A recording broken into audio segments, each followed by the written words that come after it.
자, 오늘 우리에게 주신 하나님의 말씀을 봅니다. 민수기 6장 22절에서 27절. 민수기 6장 22절에서 27절입니다. 구약 성경 204면에는 있습니다. 민수기 6장 22절에서 27절.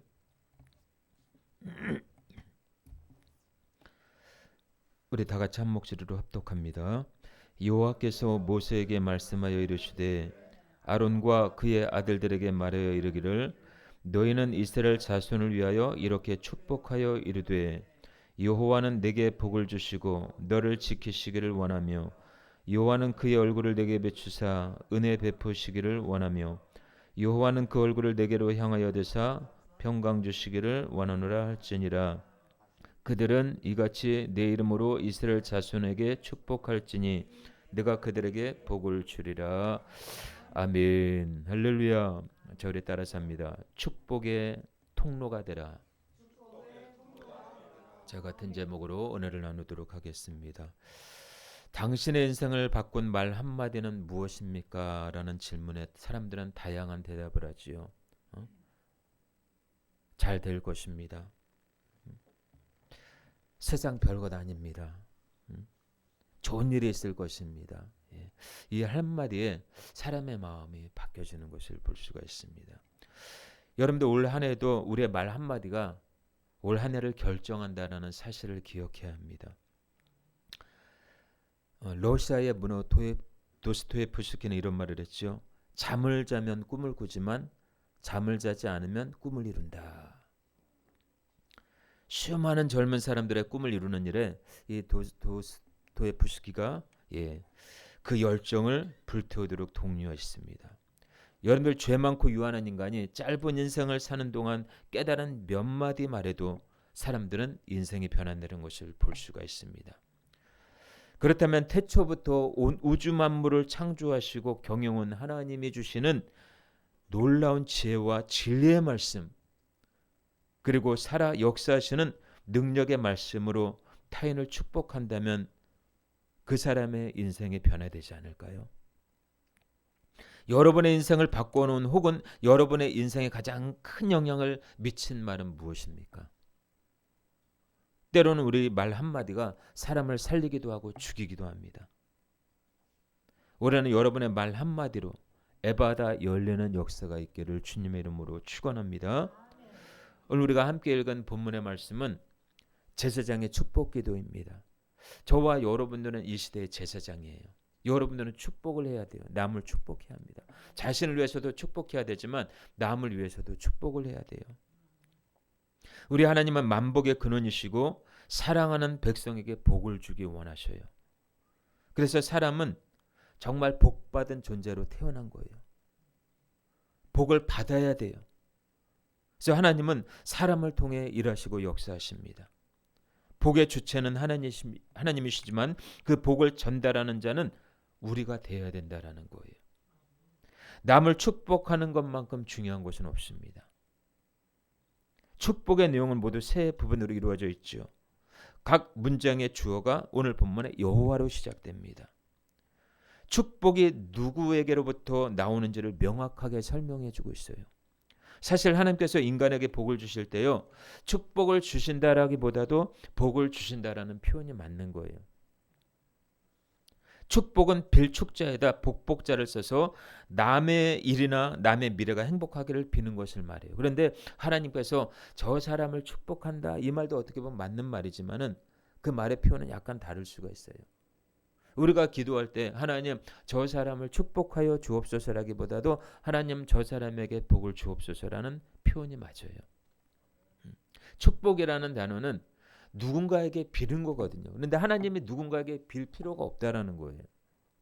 인간에 있어서는 하나님 저 사람을 축복합니다.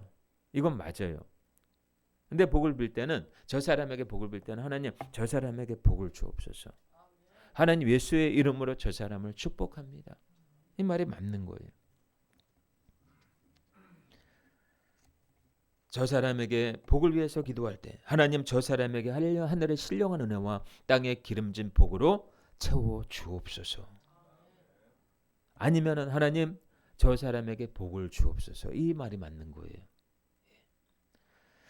그러면 하나님이 주신 복 가운데 제사장의 축복 기도 내용대로 기도했을 때 하나님께서 복을 주셔야겠다라고 약속하고 있습니다. 제사장인 아론의 아내들은요, 자기 뜻대로 해서는 안 되고 반드시 하나님의 뜻대로 축복하며 기도해야 합니다. 하나님 우리 모두를 왕 같은 제사장으로 불러주셨어요. 그래서 서로를 위해 은혜와 복을 기원해야 된다라는 거죠. 그렇다면 본문 말씀을 통해서 우리가 은혜와 평강을 전하는 축복의 통로가 되기 위해서는 어떻게 해야 될까요? 첫 번째 24절에 나와 있는 것처럼 남을 축복하되 여호와는 너에게 복을 주시고 너를 지키시기를 원한다라는 것을 알려야 한다는 거예요. 여러분들 하나님은 복의 주체이십니다. 믿으십니까? 신년 새해가 되면 많은 사람들이 자신의 미래를 위해서요, 점쟁이를 찾아가 복을 구하기도 하고 다른 신에게 찾아가 복을 구하기도 합니다.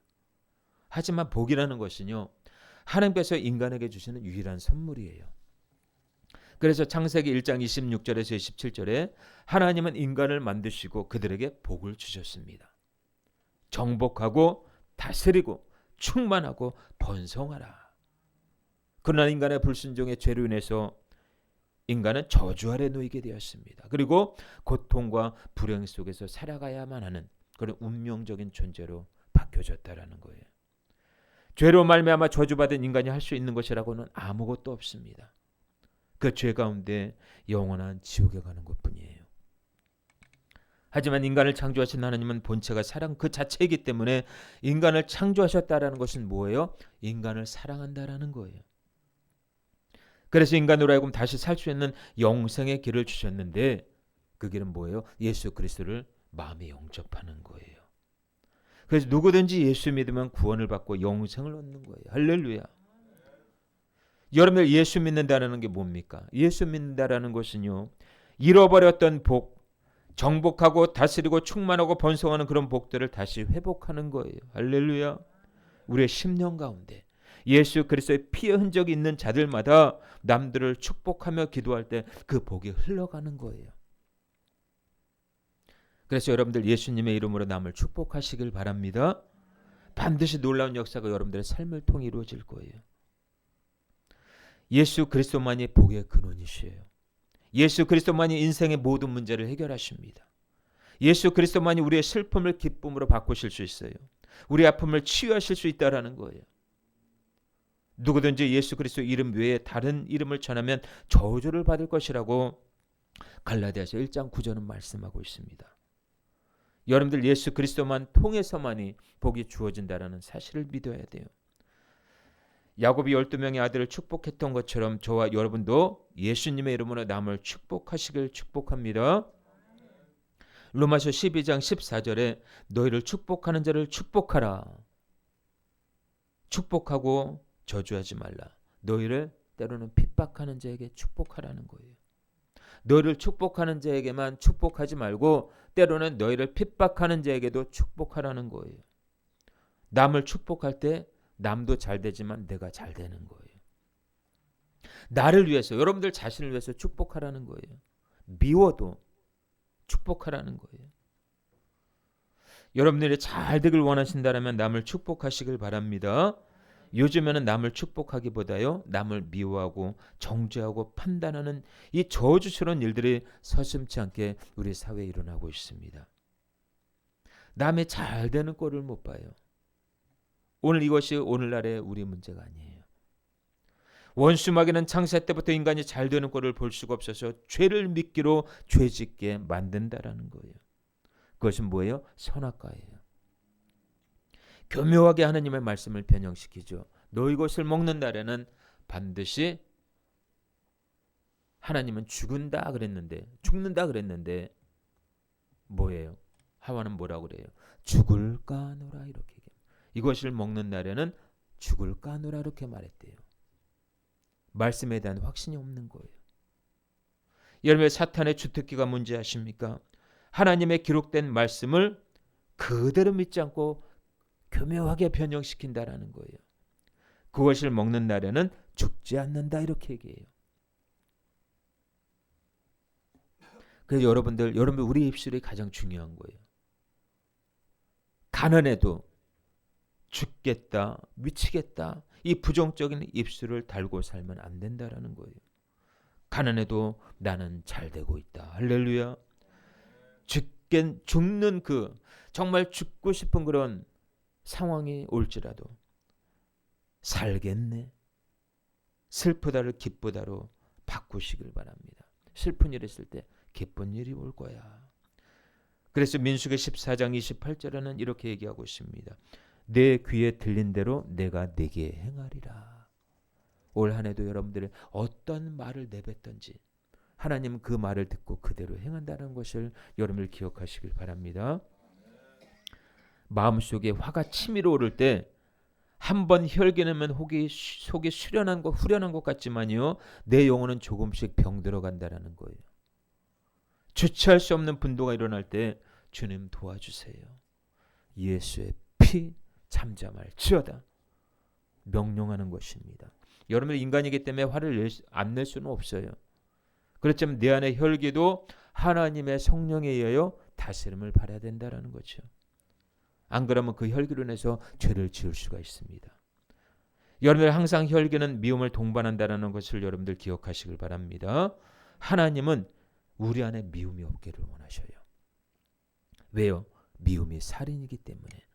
구약에서는요, 미워하면은 미워하는 대로 그대로 남을 미워했지만은 신약에 와서는 미움을 살인으로 말씀하고 있습니다. 요한일서 3장 15절이요.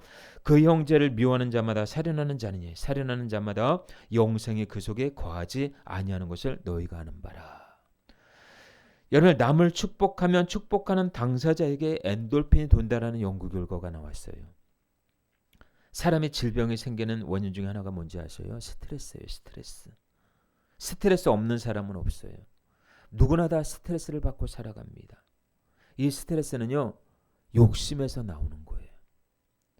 그 욕심은 축복이 아닌 미움에서 온다는 사실이죠. 그 원수마귀가 심어놓은 이 씨앗, 축복이 아닌 이 저주의 씨앗들을 우리 안에서 예수의 이름으로 박멸할 수 있기를 축원합니다. 하나님의 말씀은 그 진리 자체예요. 약속한 것은 반드시 이루십니다. 하나님께 모든 것을 맡기고 여러분들 축복하시길 바랍니다. 여러분의 마음에 있는 것을 모든 걸 내려놓으세요.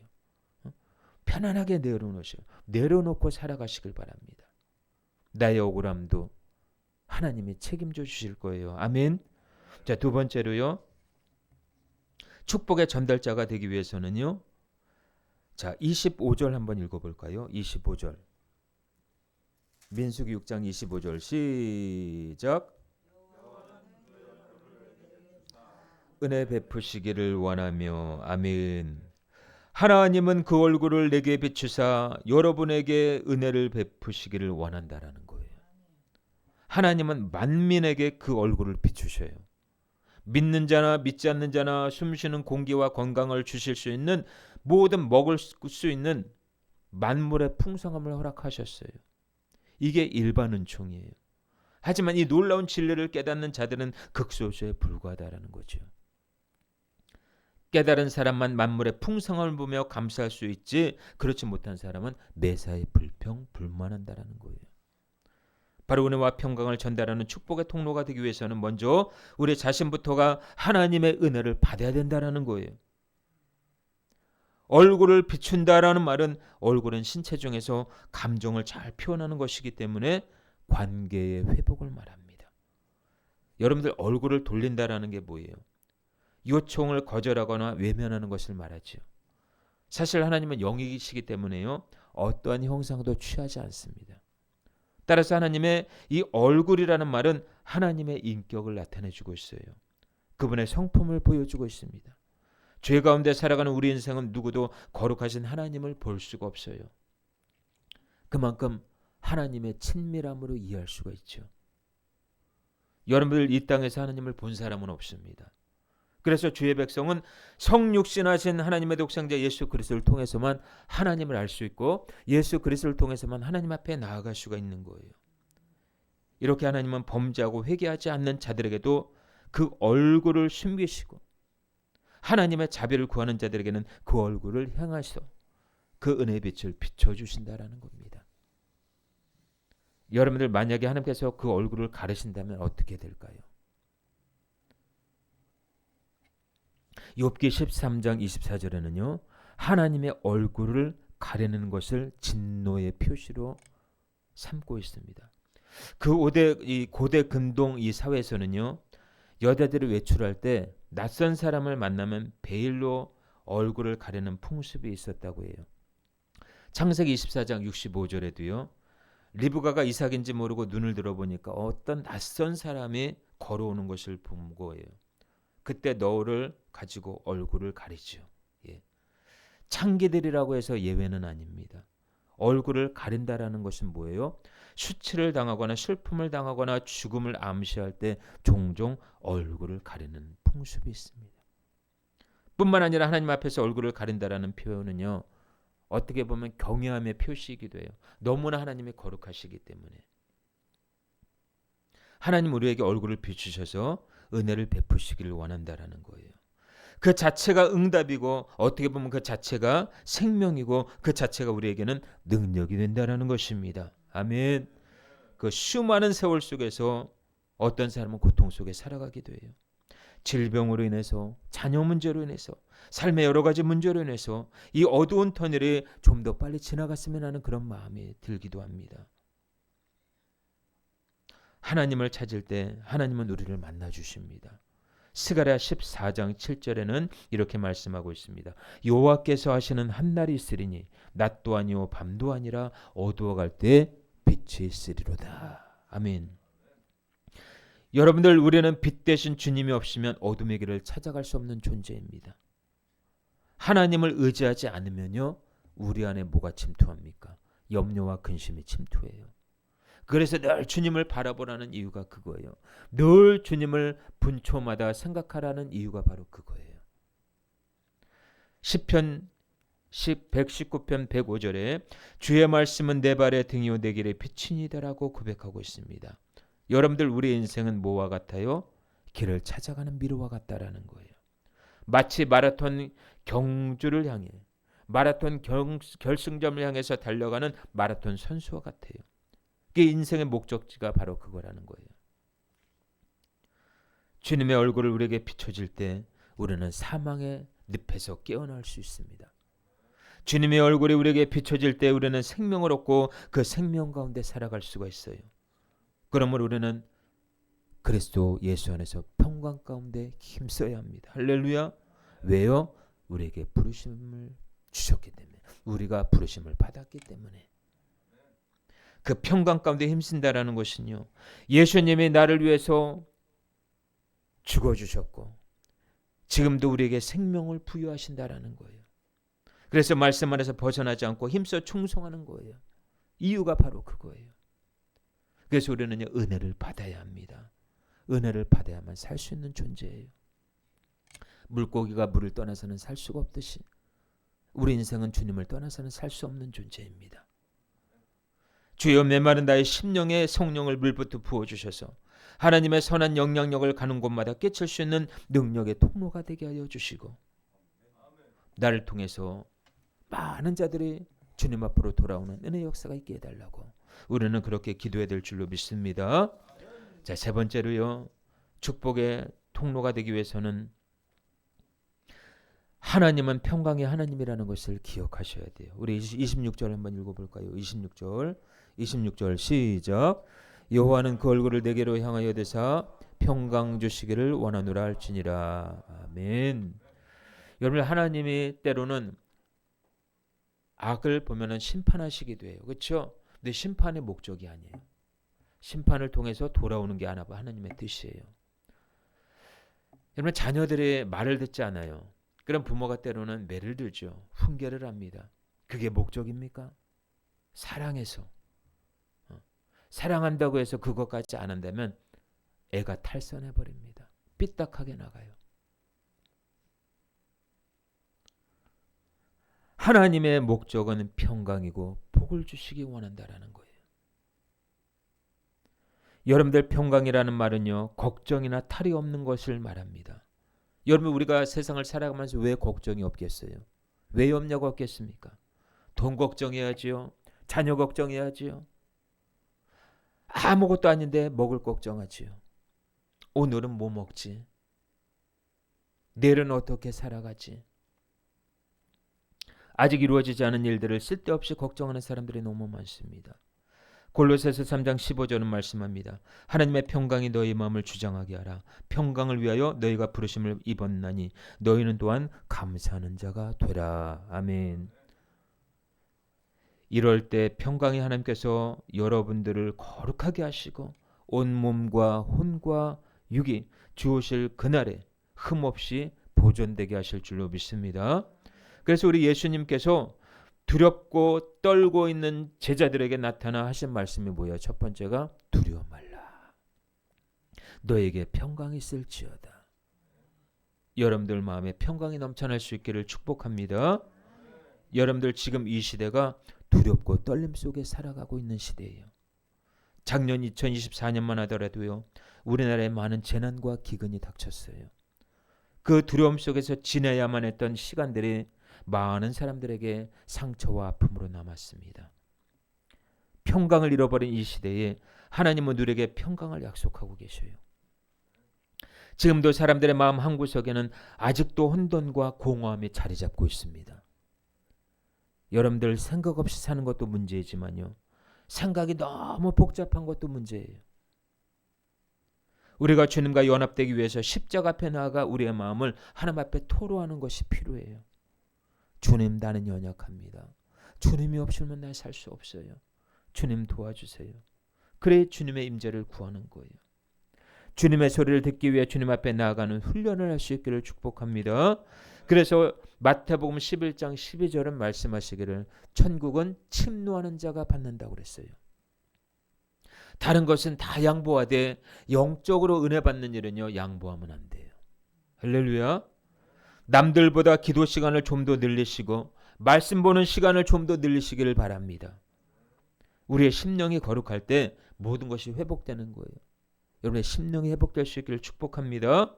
여호수아에 나오는 것처럼 우리 안에 도사리고 있는 각종 탐심과 욕심과 음란과 주님 보시기에 저주하니 약한 것들이 집을 짓지 않도록 성령의 은혜를 구해야 된다라는 거예요. 여호수아 8장 24절에 보면요. 아이성 안에 남녀 모두를 죽이라고 말씀하십니다. 하나님께서. 아이까지, 어린 아이까지 죽이라고 말해요. 어떻게 하나님이 그렇게 비참한 하나님이실까? 어떻게 그렇게 하나님이 그러실 수 있을까? 우리가 생각할 수도 있지만은 여러분의 성 안에 남녀 모두를 죽이라는 것은요. 오늘날 우리 안에 도사리고 있는 약한 것들, 탐심과 욕심과 음란과 이 모든 것들을 죽이라는 거예요. 그럴 때 우리 안에 잃어버렸던 평강이 회복되는 거예요. 묶였던 결박이 풀어지는 거예요. 여러분들 영적으로 묶이면 안 돼요. 사람과의 묶임도 안 되겠지만 영적인 묶임은 더욱더 안 됩니다. 하나님과의 관계가 묶이면 안 돼요. 영적으로 묶이면 모든 것이 다 묶여집니다. 그래서 여러분들 늘 주님 우리에게 말씀하시는 것이 뭔지 아셔요? 평강하라는 거예요. 평강하라. 평강이 너에게 있을지어다. 그래서 제가 올해도 이렇게 평강이 너에게 있을지어다 이렇게 기도하면서 하나님이 이 부분을 주셔가지고 너에게 평강이 있을지어다. 여러분들 늘 어느 때나 평강을 유지하시길 축복합니다. 예, 평강은 모든 것을 다 잠재워 버려요. 예, 어둠의 세력도 잠재워 버립니다. 평강은 아픔과 상처를 치유하십니다. 올해 2025년 한 해 여러분의 삶에 그리스도의 평강이 넘쳐나시길 주의 이름으로 축원합니다. 마지막 네 번째로요. 축복의 전달자가 되기 위해서는, 축복의 통로가 되기 위해서는 예수님의 이름을 사용하세요. 할렐루야. 자, 따라서 합니다. 예수님의 이름을 사용합시다. 아멘. 예수님의 이름으로 축복할 때 하나님은 우리에게 복을 주시는 거예요. 예수님의 이름으로 명령할 때 하나님의 역사는 일어나는 거예요. 자, 27절 한번 읽어봅니다. 27절 시작. 내 이름으로 이스라엘 자손에게 축복할지니 내가 그들에게 복을 주리라. 아멘. 여러분께서 많이 축복하셔요. 남들을 축복하시길 바랍니다. 다른 이름이 아닌 오직 주 예수 그리스도만이 효력이 있다라는 거예요. 주 예수 이름으로만 하나님은 복을 주시겠다라는 거예요. 왜요? 예수의 이름에는 죄를 사하는 권세가 있거든요. 예수의 이름에는 치료의 권세가 있습니다. 그 이름에는 구원하는 권세가 있어요. 그 권세는 저주를 축복으로 바꾸는 권세가 있습니다. 아멘. 하나님께 속한 모든 것들이 주어지는 복의 권세예요. 그 이름은 예수 이름밖에 없어요. 지금도 변함없이 예수님의 이름에는 능력이 있습니다. 이것은 하늘과 땅의 권세예요. 예수님의 이름을 사용할 수 있길 바랍니다. 예수님의 이름으로 명령하고 선포하셔요. 죽었던 생명이 살아날 것이고 없는 것이 생겨날 것이고 닫혔던 것들이 에바다 열려지는 역사가 있을 것입니다. 아멘. 그만큼 우리의 권세를 알아야 돼요. 여러분들의 권세를 알아야 돼요. 우리는 제사장이에요. 제사장의 권위가 큰 겁니다. 여러분들 구약에서는 제사장이 한정되어 있지만 지금은 예수 그리스도를 믿는 모든 성도들이 다 제사장이에요. 제사장이 하는 것은 뭐예요? 축복하는 거예요.